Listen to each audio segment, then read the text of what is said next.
Bien hallados y queridos suscriptores, es un placer para mí volver a reencontrarme con ustedes y poder hablarles de un libro tremendamente interesante del que se va a hablar hoy. Nos estamos refiriendo a Jugamos una aventura, en este caso del mismo autor que el autor del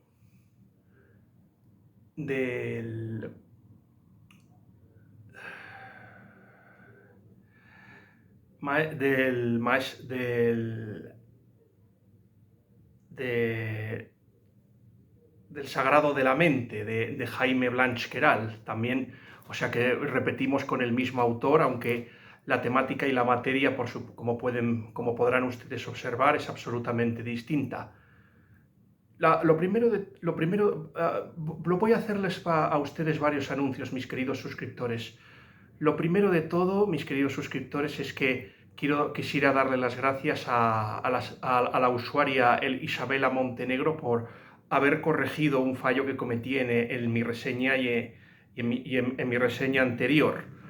Más o menos como pueden ustedes ver, y al ver el comienzo en donde me he trabado, habrán observado que he dudado y he vacilado mucho al decir el título del último libro, de mi primera crítica, del primer libro de la crítica que se reseñó ayer. Habrán observado que he patinado al decir, estaba dudando entre el maestro y el sagrado de la mente. Y por eso querría darle las gracias a doña Isabela Montenegro por haber corregido el fallo que tuve en ese vídeo. En este caso y el segundo anuncio que me gustaría hacerles es este. Ya saben que yo soy un grandísimo admirador de don Juan Manuel de Prada, que publicó esta maravillosa novela que tienen ustedes aquí, que suele ser la que más o menos me ofrece el soporte para apoyar el móvil y poder grabar y poder compartir con ustedes estas críticas tan interesantes que ustedes tantos disfrutan. Yo debo reconocer una cosa, que aparte que hay tres escritores que para mí bueno, cuatro, vamos a decir cuatro que para mí son sagrados. Uno es mi querido G.K. Chesterton, que es el más grande de todos y el escritor que más aprecio y más quiero. Y los otros tres son escritores vivos. Uno de ellos es el que tienen ustedes aquí, don Juan Manuel de Prada, que el año pasado escribió esta maravillosa novela, Mil ojos esconde la noche, que aunque el título aunque más o menos el título de la duología se llama La ciudad sin luz.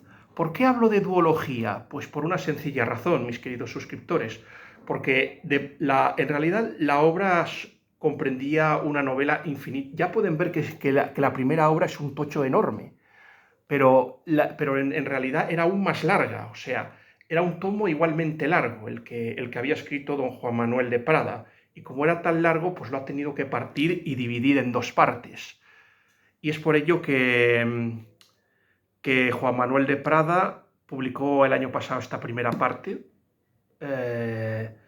Mil ojos esconde la noche, y luego, puedo comunicarles con enorme alegría que en el mes de marzo, según Noticia de la Razón, Juan Manuel de Prada va a publicar la segunda parte, que es Cárcel de Tinieblas, donde más o menos proseguirá la intriga de esta primera parte, que aún no hemos leído completamente, pero que les prometo que una vez que acabe lo que estoy haciendo, que es decir, que lo que estoy haciendo, por ejemplo, es leer una novela en inglés que me ha enviado un amigo americano, una vez que haya terminado con este cometido, mis queridos suscriptores, lo que haré será dedicarme a leer la novela de Mil ojos esconde la noche.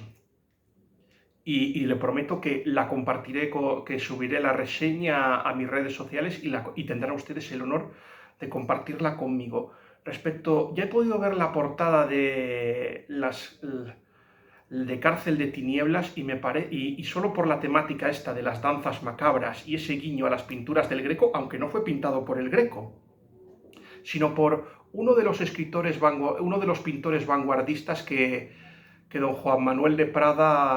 que Juan Manuel de Prada habló en una conferencia que que impartió en la biblioteca de San Nicolás, en la ciudad de Valladolid, en la que yo personalmente estuve presente y debo admitir que disfruté enormemente, porque ciertamente, aunque yo soy un especialista en historia también yo hice mis pinitos en historia del arte. De hecho, estuve pensando en varias carreras al mismo tiempo que en historia. Cuando yo tuve que decidir por la carrera de historia, estuve dudando si hacer o historia del arte o filología hispánica.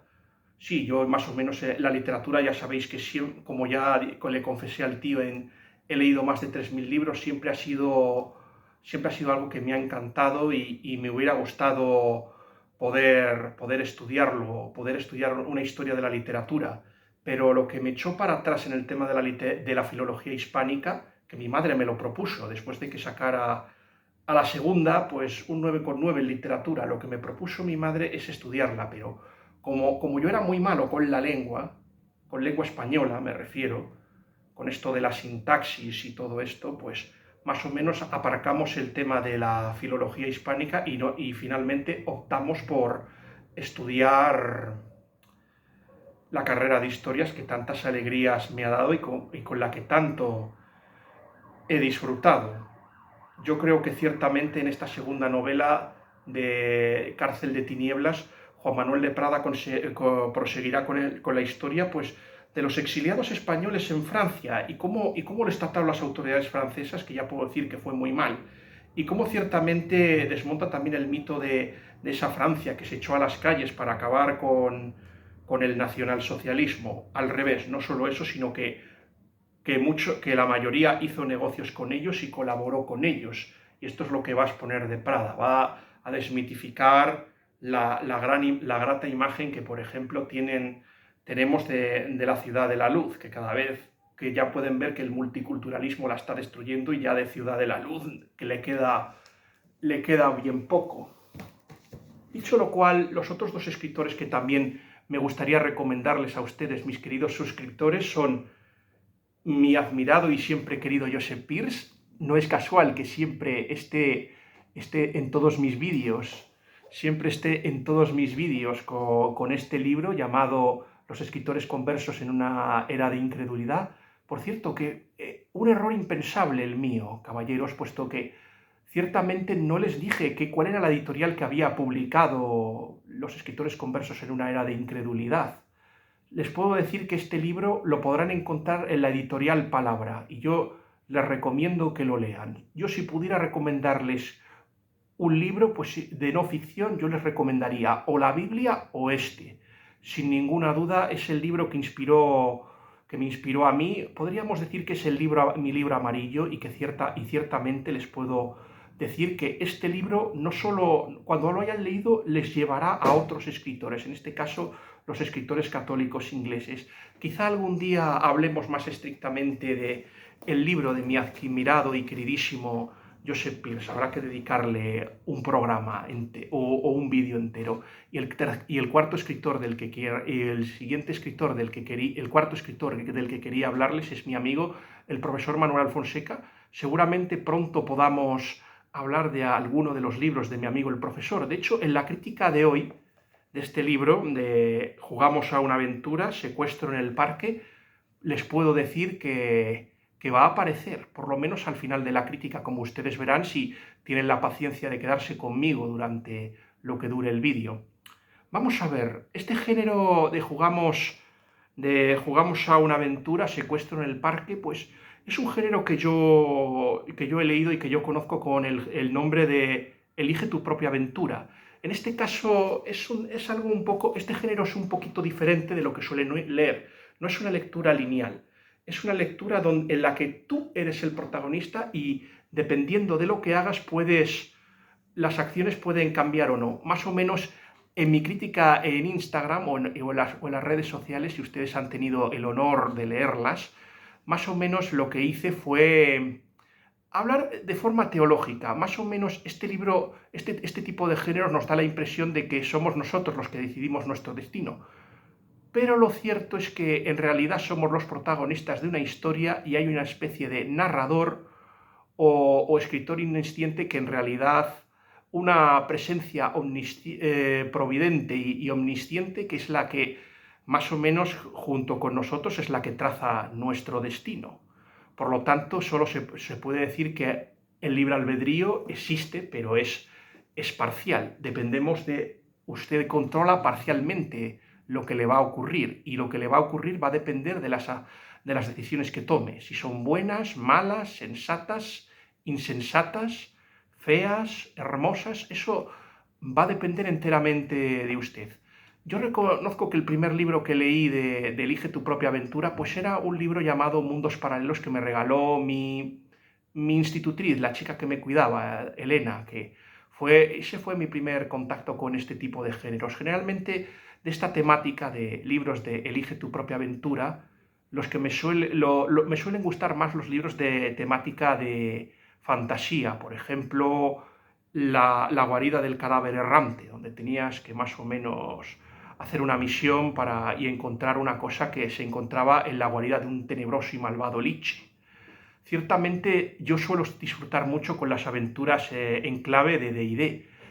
Más o menos, si ustedes frecuentan mis redes sociales o han leído mis críticas en Goodreads, se habrán dado cuenta de que ya he publicado varios libros varias críticas de libros de esta temática.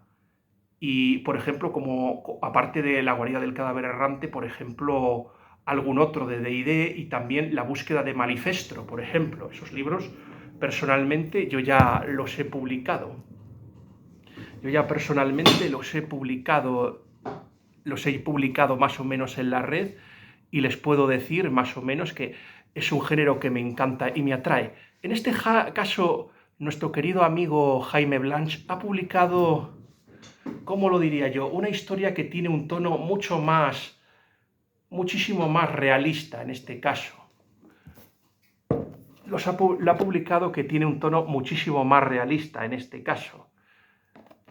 En este caso tiene un tono mucho más realista porque más o menos cuenta una historia que podría sucederle a usted. Más o menos lo que cuenta es el rescate. Es el rescate más o menos del hijo del dueño de un parque de atracciones, que ha sido secuestrado y que van a pedir un cuantioso rescate por usted. Esta novela más o menos lo que hace es alabar o promover el heroísmo común de la gente, porque los protagonistas son niños. Generalmente el protagonista de esta historia, que más o menos... Lo bueno de estas aventuras es que se leen en primera persona y el protagonista es usted. O sea que usted es el protagonista, y luego tiene dos amigos que se llaman, en este caso, Alba y Miguel, que es con quien más me he identificado. Yo ya le he dicho una cosa a Jaime. Más o menos le dije que más o menos yo antes de escribir de postear esta crítica y de hacer este vídeo, pues más o menos lo que hice fue hablar con Jaime después de leer este libro y decirle cuáles habían sido sus puntos flacos y sus puntos fuertes. Lo que le puedo decir a Jaime es que una de las cosas que sí que le dije es que debería hacer que su protagonista fuera, vamos a ver, que no tuviera una personalidad tan definida, y que fuera el propio lector quien con sus acciones y sus opiniones la definiese. Esto, por ejemplo, sé que, por ejemplo, eso se lo dije, por ejemplo, porque fui a una de las localizaciones. Yo, en lugar de hacer lo que tenía que haber hecho, fui a una de las... No esperé a la cola y decidí ir a una de las localizaciones. Supongo que porque no se lo he contado nunca, pero una de las cosas que me hubiera gustado mucho a mí es ir al circo, y nunca tuve la oportunidad, así que yo personalmente cometí el error de ir al circo. Y más o menos Jaime ponía en boca del personaje decisiones que a lo mejor no le competían tanto a él o al personaje, sino a mí. Aunque yo creo que con eso nos daba una pista muy importante para descifrar esta aventura y para llevarla a buen término. Pero lo que me gustaría es eso, más o menos que fueras tú el que definiera la personalidad y que decidiese qué es lo que más le gusta.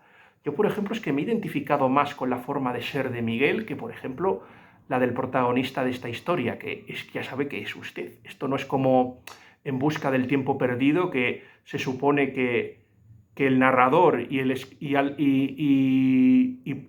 Marcel Proust no son la misma persona, aunque se parecen enormemente, vamos, cualquiera diría que son la misma persona. Precisamente el hecho de que sea usted el que pueda más o menos decidir sus acciones, aunque por supuesto hay que huir ciertamente de cierta herejía defendida por un eclesiástico inglés llamado Pelagio.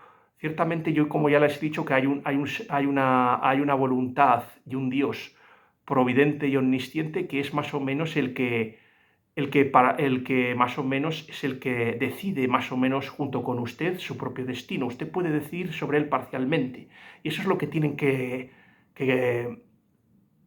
eso es lo que mis seguidores tienen que entender cuando más o menos lean libros de esta temática. Su destino lo decide usted, pero ciertamente no puede, usted más o menos es la providencia también la que indirectamente interviene y por lo tanto no hay un libre albedrío completo y absoluto, sino parcial. Y eso es lo que les quiero decir. No debemos caer tampoco en el otro extremo, que es el de la predestinación o el determinismo, que es la versión atea o laica de la predestinación calvinista. No debemos caer en ciertos errores que la filosofía agustina a veces nos puede hacer caer, aunque quiero recordarle que esos errores son más bien malinterpretaciones de cierto monje apóstata alemán, un heresiarca que ahora no sé por qué todo el mundo parece gustarle, cuando en realidad yo creo que fue uno de los personajes más funestos de la historia, por lo menos de la historia alemana, y yo creo que de la historia universal. Más o menos usted ha tenido la oportunidad y la fortuna, quiero decir, el personaje de esta historia, de poder conseguir unas entradas y ir con sus dos amigos, Alba y Miguel. Quiero reconocer una cosa que no dije en mi anterior crítica y debería haberla dicho, y es que ciertamente una de las cosas que más me han gustado son las maravillosas ilustraciones de esta historia. Vamos a ver si se las puedo enseñar. ¿Fotos? Mira, aquí tienen alguna foto. Aquí tienen algunas fotos. Me han gustado muchísimo las ilustraciones. Me gustaría darle la enhorabuena a doña Clara y Eva Biel por las imágenes que han escogido para ilustrar esta obra. No siempre va a tener razón la hermana de Alicia en el País Alicia en el País de las Maravillas. No siempre los mejores libros no tienen dibujos. Por supuesto que no. Hay veces que sí, que es necesario. Por ejemplo, traten de estudiar anatomía sin ver un dibujo, a ver qué tal les va. O cualquier temática de medicina, ya que estamos en esta santa casa que fue edificada por la sabiduría, como dice el dicho. Más o menos lo que quería decirles es que ciertamente usted ha tenido la oportunidad y está esperando para montar en la montaña rusa. Me parece que, y en ese momento, cuando más o menos se recurre a un tema que a mí me gusta mucho. Yo ciertamente quiero decir que hay dos cosas de este libro que me han gustado mucho. Y es que explora el tema de la feria y el circo, temas que me encantan. El circo ha sido un tema muy utilizado, por ejemplo, se utilizó en el caso del gato de papel, que es un caso que más o menos investigan los tres investigadores. Los tres investigadores son tres niños, generalmente tres niños californianos que investigan crímenes. Estos personajes fueron inspirados por Sir Alfred Hitchcock, que más o menos cedía la autoría a escritores artesanos que eran los que escribían las historias de los tres investigadores. Sus nombres eran Jupiter Jones, por ejemplo, nombres muy romanos, como pueden ver, Pete Crenshaw y Bob Andrews, que generalmente suelen hacer más o menos una labor muy parecida a la que realizan, por ejemplo, yo qué sé, los personajes de Doraemon. Y suelen también tener generalmente un invitado, generalmente un niño de su edad, que les ayuda también en la resolución del caso. Jupiter Jones vive con sus tíos y tienen un chofer alemán que también suelen ayudarles. Y cuando terminan las historias, generalmente suelen ir a vender los derechos a Alfred Hitchcock, que como es un gran mecenas, les da dinerito por los casos que resuelven y por los derechos de adaptarlos y utilizar el caso. con fines benéficos, ya saben ustedes. Yo soy un gran fan del director inglés Alfred Hitchcock y les voy a decir por qué. Ha hecho películas extraordinarias. Alfred Hitchcock, no lo sabrán ustedes, pero era católico. Su fe, por ejemplo, se enfrió al estar en Hollywood y ciertamente coquetear con ciertas doctrinas y tendencias, pero era del círculo de los escritores católicos. Él y Alma Revilla hicieron películas maravillosas. Usted me dirá que hizo muy pocas películas católicas, cierto. Yo que solo le recuerde, solo hizo una. Aunque, por ejemplo, en Vértigo o De entre los muertos, que en realidad es la adaptación de una novela francesa llamada de Sudores Fríos, escrita por el dúo de escritores franceses Poirot de Narcejac, pues más o menos introduce las misiones españolas, lo que yo le agradezco enormemente al mago del suspense, y también introdujo ciertamente Alfred Hitchcock lo de la monja, o sea, ciertamente le dio un aire muy religioso que, por ejemplo, no estaba en la novela original, que ya les puedo decir que es enormemente inferior, por no hablar de que el final de Sir Alfred Hitchcock me gustó infinitamente más. Pero no, la única película más o menos católica que dirigió Hitchcock fue Yo confieso, interpretado por Montgomery Clift, Ann Buster y Karl Malden, entre otros. No fue la película de Alfred Hitchcock que más me gusta, pero es la que tiene una temática más católica. No sé si lo sabrán, pero ciertamente Alfred Hitchcock durante su vida quiso dirigir una novela llamada Las llaves del reino, escrita por el escritor escocés A.J. Cronin, Archibald Joseph Cronin. De este escritor yo les recomiendo la maravillosa novela La Ciudadela, que es una historia de médicos sacramentales que más o menos busca modernizar la medicina y más o menos enseñarles un código deontológico a los médicos inspirados en el humanismo cristiano. En esta línea, por ejemplo, se encontraría mi novela favorita, que es Cuerpos y almas, y aunque o las novelas de Frank Slaughter, otro escritor que yo les recomiendo y que aparte de novelas sobre médicos solía escribir también Sword and Sandals, o Peplums, y novelas basadas en temas bíblicos, y sobre todo del Nuevo y del Antiguo Testamento. También se lo recomiendo. Y también pues, hay un escritor editado por la editorial Secotia, llamado Talega Mostovich, que escribió una novela llamada El curandero, editada en Secotia, Dolega Mostovich, que también yo personalmente les quiero recomendar a mis suscriptores, y que es una sorpresa, aunque es en realidad lo contrario, porque más o menos no habla más o menos de una visión modernista de la medicina, sino de una visión más secular y en una medicina un poquito más alternativa. Yo debo reconocer que espiritualmente me gustó más la novela de Dolega Mostovich que, por ejemplo, la de A.J. Cronin, aunque la de A.J. Cronin es mítica, pero la mejor de todas de esa temática es Cuerpos y almas.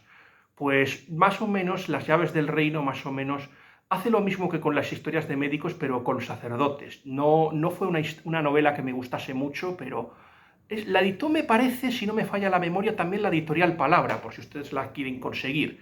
Esa es la edición más moderna que editaron de Las llaves del reino, pues, y cuenta la historia pues, de un misionero que se va, hijo de un matrimonio mixto, como el propio A.J. Cronin, de católico y protestante, y que está como misionero en China. Es una novela. La película fue interpretada por dos actores, bueno, por Gregory Peck y también por Thomas Mitchell, que siempre hace los mismos papeles, en este caso del médico ateo, amigo del protagonista. Y bueno, y más o menos esto es lo que quería más o menos decirles, que a mí el circo me encanta. Es un tema que ha sido muy explorado en multitud de películas. Yo les puedo recomendar, por ejemplo, El mayor espectáculo del mundo, de Cecil B. DeMille, con una gran playa de actores famosos que maneja maravillosamente Cecil B. DeMille. Por supuesto, mis dos favoritos fueron El dueño del circo, que fue Charlton Heston, y luego ya James Stewart haciendo el papel de payaso. Payasos malos, como los de Stephen King. Aunque a mi primo últimamente Stephen King ha dejado un poco de gustarle debido a sus opiniones progres. Si buscan una alternativa a Stephen King, yo les recomiendo, por ejemplo, a un escritor llamado Dean R. Conz, que más o menos es muy parecido a Stephen King. Aunque yo, por supuesto, no rechazo por lo menos que se sigan leyendo sus novelas, las novelas primigenias. Ahora las de ahora están un poquito más trufadas de ideología, pero bueno, se pueden ustedes leer, y al fin y al cabo Stephen King también es un hombre que se ha llevado maravillosamente, que se adapta muy bien al cine. Yo creo que muchas de las películas que se adaptan de Stephen King casi son mejores que sus novelas, pero en fin, eso es una opinión particular del humilde servidor que les está hablando por la cámara. Ya saben, también otra novela que ambientada en el mundo del circo que me encanta, que es una novela de pesadilla y que también fue adaptada al cine, en este caso por el director Edmund Goulding con Tyrone Power. Con Tyrone Power fue también llevada a la gran pantalla, y también por el director mexicano, sobrevaloradísimo en mi opinión, Guillermo del Toro. Y me estoy refiriendo, vamos a decirles el título en español, que me gusta más que el título en inglés, que es Nightmare Alley, o sea, el callejón de la pesadilla, pero en este caso no me negarán que el callejón de las almas perdidas es infinitamente más bonito que el del Nightmare Alley, ciertamente. Y bueno, también más o menos creo que ya les hablé que los tres investigadores tenían el caso del gato de papel, que también estaba ambientada en el circo. Y no podría ciertamente olvidar dos de novelas de Juan Manuel de Prada en las que el circo estuvo presente. Una de ellas es mi favorita, El séptimo velo, en el que más o menos un hombre de la resistencia pues más o menos conoce al amor de su vida en un circo, trabaja en un circo, el dueño del circo es su padre, Fidel Estrada, y en realidad el circo actúa como una tapadera del servicio británico, y lo que busca es echar a los nazis de Francia. Así que ese fue mi primer contacto con el circo. De hecho, a De Prada le encanta el circo y más o menos también lo tuvo muy presente en una novela maravillosa llamada El Castillo de Diamante. Aunque no salía en ningún circo, pues más o menos fue el carácter bizarro del circo lo que le inspiró. Se preguntarán si me quedan ganas de volver de ir a un circo por primera vez. Pues yo les digo que no, porque ciertamente ahora el progresismo hace que cualquier placer de la vida te lo quitan. Y en este caso, el tema de que ya no puedas casi tener animales o tengas que permisos y no sé qué, y esas cosas burocráticas me hacen que más o menos ya el circo no sea tan interesante. Otra película que yo quiero recomendarles acerca del mundo del circo es Trapecio. Trapecio, que me parece que fue interpretada por Burt Lancaster y Tony Curtis, y que también es otra película maravillosa que yo también deseo recomendar a mis suscriptores. Y el otro tema que más o menos baraja Jaime en esta maravillosa novela es el tema del secuestro. O sea, no sé por qué a mí los temas de secuestros también me gustan mucho. Hay una película que a mí me gusta mucho llamada Rescate, dirigida por Ron Howard, y que me parece ser que estuvo inspirada en un relato del escritor de novelas policíacas Ed McBain, interpretado por Mel Gibson, Gary Sinise y la actriz René Russo. Hay más actores, pero creo que con esos tres ya se pueden hacer una idea de lo que va.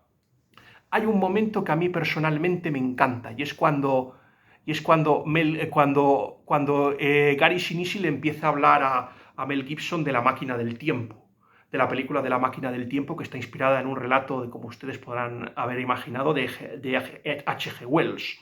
Más o menos también se la recomiendo enormemente. Además, esta novela también tiene un toque que a mí me gusta. Por ciertamente, para secuestrar al hijo del dueño del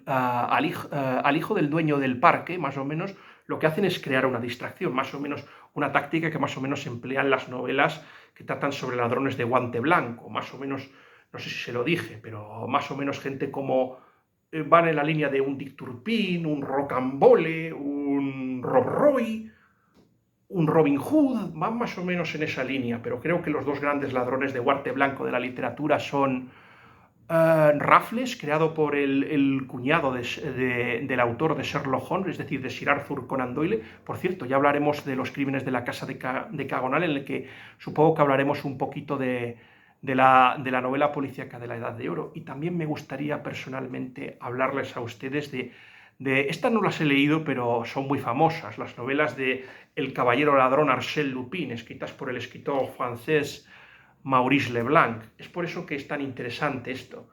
Más o menos yo les puedo decir una cosa, que lo que me ha gustado mucho de este libro de Jaime Blanch, de Jugamos a una aventura, Secuestro en el parque, es ciertamente que en lugar de fomentar un poco que usted no se escaquee de la aventura, como suele ser lo habitual en el género en el género de Elige tu propia aventura, Jaime ha priorizado unas cosas, y es la moralidad. O sea que usted no solo no se escaquee de la aventura, sino que obre rectamente, que actúe bien y que haga lo que crea lo que es bueno. O sea, Jaime le da un bofetón ciertamente al maquiavelismo y al tacitismo, que son teorías políticas que fueron desarrolladas tanto en el siglo XVI como en el siglo XVII. Jaime siempre le dirá que haga lo correcto, que siga los dictados de su conciencia y que haga lo que está bien, y eso a mí me agrada. Ciertamente, una cosa que me ha sorprendido mucho de esta novela de secuestro de este libro de Elige tu propia aventura de secuestro en el parque, es que ciertamente, a diferencia de otros relatos, como ya les he dicho, en este caso, por ejemplo, no es la lectura, como ya les he dicho, no es lineal, sino que que dependiendo de lo que usted haga, tiene que ir a una página o a otra. Pues en este caso, Jaime, como si fuera una novela del escritor checo Jaroslav Duric, pues más o menos no lo divide todo por escena, no lo divide todo por página, no prescinde más o las páginas están, pero él lo que piensa es en escenas, en secuencias, más o menos como hacía el escritor checo Jaroslav Duric, que más o menos, más que pensar en escenas y secuencias, lo que pensaba es en imágenes, en cuadros, y cada cuadro pues representaba una parte de la obra. También más o menos en este género era muy habitual el dramaturgo francés por Claudel. Me ha sorprendido mucho que Jaime optase por las escenas y no por las páginas. Más o menos, Jaime le ofrece, una vez que ocurre el secuestro y ustedes deciden investigarlo, es decir, los tres personajes protagonistas, más o menos Jaime le permitirá más o menos ir a diferentes lugares. Algunos los podrá visitar varias veces. De hecho, algunas veces si no estás preparado para ir a un cierto lugar, Jaime te permitirá, te permitirá volver las veces que quieras hasta que hayas resuelto lo que necesites. En este caso, para resolver este crimen son necesarios, aparte de investigar los lugares, pues escoger bien los objetos. Hay objetos que pueden ser útiles y ayudarte, y otros objetos que no es que Jaime dice que no sirven, pero no es que no sirvan, es que son un impedimento. O sea, hay alguno que te puede servir una vez, pero luego te fastidia enormemente y hace que si tomas una que si lo empleas, puedes acabar mal. O sea, puedes acabar mal. Y ciertamente esta novela más o menos es realista. O sea, los protagonistas son niños. No vayan ustedes a pensar que son personas que son, yo qué sé, héroes de capa y espada o de espada y brujería con poderes. No, esta novela apuesta por el heroísmo cotidiano, por el heroísmo del hombre común. Y ciertamente aquí lo que más o menos pretende no es que arriesgues la vida. En este caso, los niños son niños. O sea, si tienen que pedir ayuda a los mayores, lo harán. O sea, generalmente a los empleados del parque. Precisamente una de las cosas que me gustó mucho de esta novela, por ejemplo, es el tema de los personajes secundarios. Desde los policías que trabajan ahí hasta, por ejemplo, la agente Paula, por ejemplo, que más o menos son muy interesantes y muy útiles. Hay algún personaje un poco odioso, como el hombre del pelo pincho. Precisamente ese pelo pincho está muy relacionado con una de las escenas que más asco, que más rehusé hacer, pero tenía que hacer.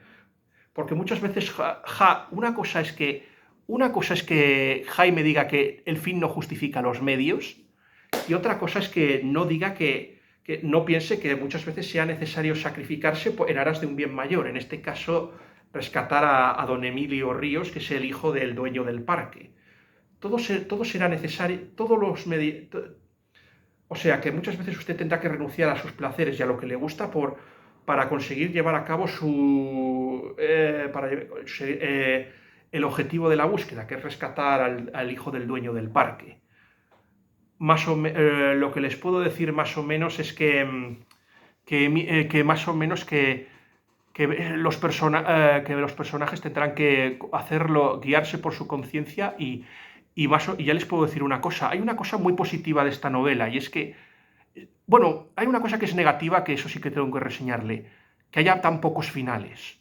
O sea, que solo hay dos. O sea, solo está el final bueno y el final malo. Que más o menos malo no, porque indirectamente consigues más o menos lo que pretendes, que es más o menos que es más o menos, pero es evidente que primero el trauma que sufre el chico de estar secuestrado por los secuestradores y luego, pues, hombre, no es de placer ni de recibo que el dueño del parque tenga que pagar. Una cosa es que no me gusten a mí los millonarios, pues Chesterton me enseñó a desconfiar de ellos, y otra cosa es que ciertamente pegarle una estafa. Yo no soy aquí, yo nunca he creído en eso de robar a los ricos para dárselo a los pobres, yo nunca he sido así. Yo ciertamente creo que hay que ayudar a los pobres de otra manera y no robando a los ricos, ciertamente, como si fuera un Robin Hood del siglo XXI. Yo ciertamente pienso que esa no es la solución para resolver estos problemas. Así que yo considero que es justo que usted haga lo que debe hacer y trate de rescatar al chico, pasando lo que pase. Pues esta novela también tiene algunos defectos, por ejemplo, algunas erratas. Hay veces que a Jaime se le ha olvidado una escena y a veces te quedas atrancado en la aventura, por ejemplo. Y, por ejemplo, también hay veces que hay bucles, o sea, tú has, por ejemplo, no puedo revelarles el tema para no spoilearles, pero hay un momento en que tú tienes que hacer una cosa y tienes que dar un objeto a alguien para poder acceder a cierto sitio. Y hay veces en que tienes que volver a repetir la misma escena. Yo ya di por sentado que ese lugar ya estaba accesible y que podía usted penetrar y entrar, ciertamente. Lo bueno de esto es que, por ejemplo, tampoco Jaime no es... Bueno, a mí me hubiera gustado que los personajes hubieran podido tomar riesgos, y es decir, que hubiera podido haber un final más crudo, pero te quiero decir que al estar destinado a un público más infantil es evidente que Jaime no iba a apostar por un final más crudo, pero lo que más o menos le quiero decir a usted es que más o menos al saber que por lo menos, o sea que más o menos si usted elige, habrá un montón de situaciones embarazosas que más o menos les llevará al final malo, pero quiero decir que por desgracia lo único es esto, que solo va a haber dos finales. Y eso sí que es la pega de una de las historias, eso es la pega de las historias, pero ciertamente yo quiero decirles que ciertamente lo bueno de esta novela es que ciertamente de este libro de Juega tu propia aventura es que por lo menos usted tiene la garantía de que va a acabar bien y no se va a ensañar. Y ahora me gustaría por lo menos, más o menos hacer una especie de reflexión final. Más o menos me gusta que, por ejemplo, que Jaime se haya tomado tan en serio la moralidad y haya escrito este tipo de historias, a pesar de que podría haberla mejorado en algunos casos. Ya le señalo algunos defectos, pero yo ciertamente lo prefiero a, por ejemplo, cierto género que más o menos se ha hecho muy popular, que es el género del grimdark. Supongo que ustedes lo conocerán por la famosa saga literaria de Canción de Hielo y Fuego, de George R. R. Martin, que más o menos parece ser que justifica precisamente que los personajes actúen de forma artera y maquiavélica para conseguir sus objetivos, sin darnos cuenta si eso es bueno o es malo. Ciertamente y sobre todo, y lo que es peor es aún en la serie, donde hay una violencia brutal y sexo explícito. Bueno, el sexo yo no tengo tantos problemas, pero yo creo que esa moralidad yo no puedo con ella. Yo lo siento, yo ahí estoy yo más o menos soy un defensor del high fantasy. Es que yo, ciertamente, y quería hablarles de varios libros que me han hecho cambiar, bueno, no cambiar, porque yo siempre he tratado simplemente de hacer lo correcto, más o menos. Yo ciertamente, si no hubiera leído esos libros, habría tomado la decisión correcta de siempre buscar siempre la felicidad y lo mejor para mí, los personajes que más o menos encarno, como más o menos yo hacía en Baldur's Gates. Vamos a ver, yo tengo una idea de la libertad. La libertad no es hacer lo que a uno le dé la gana, sino la libertad, como decía una oración celta, es Dios nos dé sabiduría para discernir lo bueno o lo justo, voluntad para elegirlo y fuerza para hacerlo cumplir. Para mí eso es la libertad. Poder escoger el bien de forma por tu propia voluntad, o sea, por ti mismo, no obligado, como más o menos insistía la novela de la naranja mecánica de Anthony Burgess, que más o menos no se puede obligar a una persona que sea buena, tiene que salir de él, y eso es lo que quiero decirles. Y yo quiero decirles otra cosa. Ciertamente, en un mundo en el que hay tantas injusticias y pasan tantas cosas malas, y usted luego se queja, ¿por qué se queja si luego usted actúa igual que esos canallas y esos miserables a los que usted tanto critica? Trate de ser buen, trate de hacer lo que está bien, lo que sea lo correcto. Sé que me dirá, sí, es una historia de ficción, vale, es una historia de ficción, pero ahí se ve verdaderamente el tipo de persona que puede ser uno. Ya me lo decía el antiguo presidente del Ateneo de Valladolid, don Ángel María de Pablos, que más o menos sostenía una tesis, y lo que sostenía Ángel María de Pablos es que al caballero se le distingue en el juego, por cómo se comporta. Yo ciertamente puedo decirles que se sabe mucho de una persona por cómo se comporta, por ejemplo, en un videojuego o en una partida de rol, que en otros aspectos de la vida. Usted puede darse cuenta de qué tipo de persona es él. Yo creo que más o menos ayer comenté que lo que decía Kunio Tani, que uno puede saber cómo es una persona por la forma de pelear. Pues aquí es igual, uno puede darse cuenta de cómo es una persona por la forma en la que actúa, le quiero decir. Aparte de que es que yo hay una cosa que no me gusta. Se ha convertido ahora en algo cotidiano que usted juegue con los personajes de las obras de ficción y les dé las muertes más horribles y espantosas que sean posibles. Esto lo ha puesto de moda, por ejemplo, Canción de Hielo y Fuego, donde más o menos parece importar poco el destino de los personajes y prácticamente ya uno es incapaz de distinguir a los buenos de los malos. O sea, una cosa son los grises y otra cosa es que los grises tengan tonos negruzcos. Eso me parece a mí absolutamente rechazable y condenable, en mi opinión. Y también yo más o menos sigo más o menos el tema más o menos la teoría de Evelyn Waugh, que más o menos sostenía que los personajes era necesario desarrollarlos y hacerlos crecer y poder emplearlos en futuras obras, y no era partidario de matarlos, aunque muchas veces Evelyn Waugh hacía eso y los mataba. Y más o menos lo que me hizo que yo cambiase de punto, bueno, no cambiase, pero la novela que me abrió los ojos fue una novela que escribió mi amigo el profesor Manuel Alfonseca. Si ustedes han visto el vídeo, he leído más de 3.000 libros, sabrá que uno de los libros que mencioné fue La escala de Jacob. La escala de Jacob es una obra en la que más o menos unos personajes viven en un programa de ordenador ambientado en la Guerra de la Independencia española. Ellos no saben que son seres virtuales creados por unos programadores, y más o menos actúan como si fueran seres de vida propia.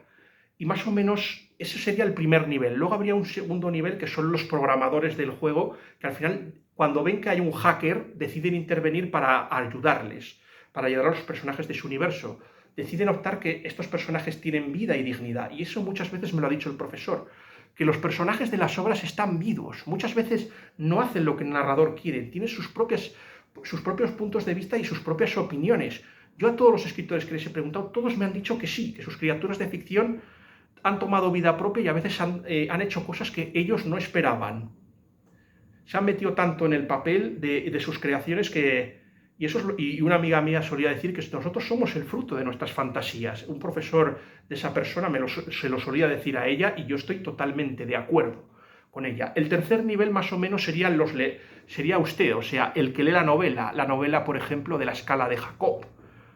Más o menos, no será, lo que tiene que usted darse cuenta es una cosa, de que usted lector y usted que me está viendo es otro personaje más de una obra mucho más interesante. El primero en explorar este tema, por ejemplo, fue Pedro Calderón de la Barca en la obra de teatro, en la obra de teatro, en la obra de teatro de el Teatro del Mundo. Más o menos ahí fue donde exploraba más o menos donde más o menos ahí era la humanidad la protagonista, y había varios personajes que interpretaban a varias personas. Algunos tenían papeles y líneas y otros no.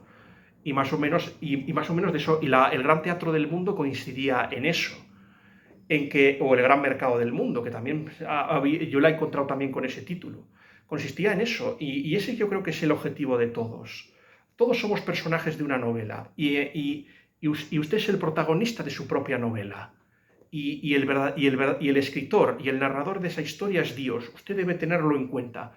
Y por lo tanto usted debe actuar como si buscando un objetivo. Puede ser que haya búsquedas secundarias que a ustedes le distraigan, pero más o menos Dios más o menos sería como una especie de narrador. Sería un escritor, o por ejemplo el máster de una partida de rol en la que usted está participando y en la que usted es parte activa. Dependiendo de sus acciones y de lo que usted crea, puede conseguir el gran objetivo de la vida, que es la salvación. Por eso yo me alegro de que haya gente como Jaime, que comparta esta forma de ver el mundo y que haya escrito un libro tan extraordinario como este, que ciertamente les recomiendo. La nota final que le doy al libro de Secuestro en el Parque va a ser 4 sobre 5. Generalmente he sido muy, bueno, he sido generoso porque generalmente a estos libros no se suelo poner, salvo a la guarida del cadáver errante, que le puse un 5 sobre 5, generalmente a este tipo de historias yo les suelo poner un 3, le suelo ver mucho las costuras a este tipo de libros y algunos ya saben, pues tienen los defectos que más o menos he encontrado aquí, pero aquí es que me ha gustado, he empatizado con los personajes, he disfrutado de los escenarios y me ha gustado la forma en que Jaime lo ha llevado a cabo. Por eso le pongo esa nota. Me despido, mis queridos suscriptores, deseándoles, bueno, primero diciéndoles que mi siguiente crítica va a ser Falsa Inocencia de Anne Perry, que es una novela muchísimo más oscura y siniestra, pero de gran actualidad, como podrán ver cuando postee y suba mi crítica aquí. Y nada más, mis queridos suscriptores, que Dios les guarde a todas las personas que vean este vídeo y especialmente a mis suscriptores.